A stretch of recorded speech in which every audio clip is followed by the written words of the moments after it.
স্বার্থের এই দুনিয়ায় আমার আপন বলতে আমার আল্লাহ ছাড়া আমার আর কেউ নাই। দিন শেষে আমার আশেপাশে কেউ নাই, আমি শুধু এক। আমার সবকিছু থেকেও আমি নিঃস্ব। আমি একাকিত্ব, আমি যেন ভূমিহীন। চারপাশে যখন তাকিয়ে দেখি শুধু অন্ধকার। হ্যালো এভরিওয়ান, আসসালামু আলাইকুম। কেমন আছেন সবাই?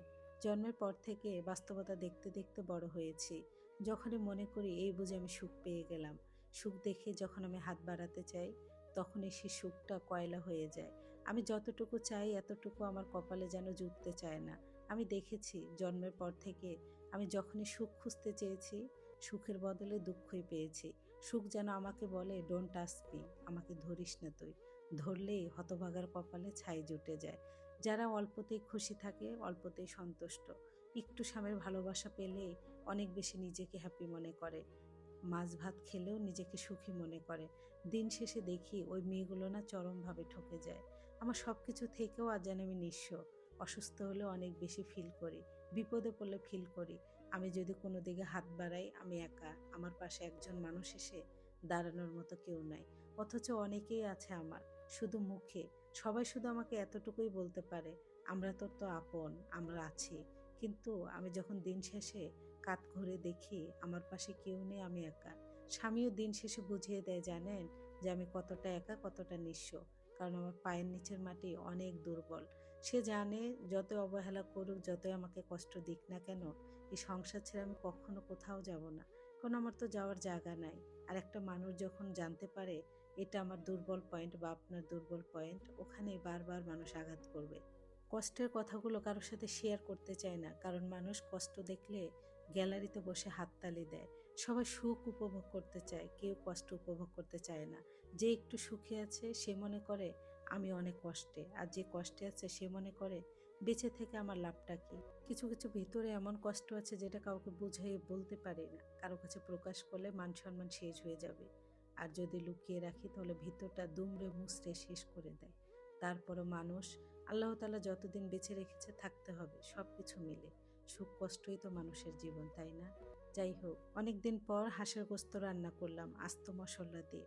আমার জন্ম দিনাজপুর হলেও দিনাজপুরের ভাষা কিংবা ওখানে আমার আহামরি অনেক বেশি যাওয়া হয় না। জন্মের পর থেকে কপাল পোড়া তো, কার কাছে যে একদিন মাথা গোঁজা ঠাঁই নিব, এজন্য খুব একটা যেতে পারি না। তো বাচ্চাদেরকে নিয়ে হাঁসের গোস্ত রান্না করছি, ছেলেটা আমার খেতে চাচ্ছিল। হোস্টেলে থাকে তো মার মন অনেকবার খাওয়াতে চাই। ১ মাস ২ মাস পর পর আসে, এজন্য খাওয়াতে পারি না। তো হাঁসের গোস্ত কষাচ্ছিলাম, হাঁসের গোস্তটা অনেক টাইম নিয়ে কষাতে হয়। আমার মা অনেক ভালো করে রান্না করে। কিন্তু এই যে বললাম পোড়া কপাল, সব কথা শেয়ার করতে পারি না। তো আমিও চেষ্টা করতেছিলাম মজা করে রান্না করার। আমার স্বামী, আমার বাচ্চারা আবার পছন্দ করে আমার হাতের হাঁসের গোস্তটা। তো আমি একটু বড় বড় পিস রাখছি। ওরা আবার রানটা লেগ পিসটা অনেক বেশি পছন্দ করে। আস্ত রসুনগুলো আমি উঠিয়ে রাখছিলাম সিদ্ধ হয়ে যাওয়ার পর।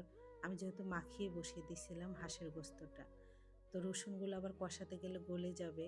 তো আমি ০.৫ ঘন্টার বেশি, ৪০-৫০ মিনিট হাঁসের গোস্তটা আমি কষিয়েছি। তারপর রসুনগুলো দিয়ে দিলাম।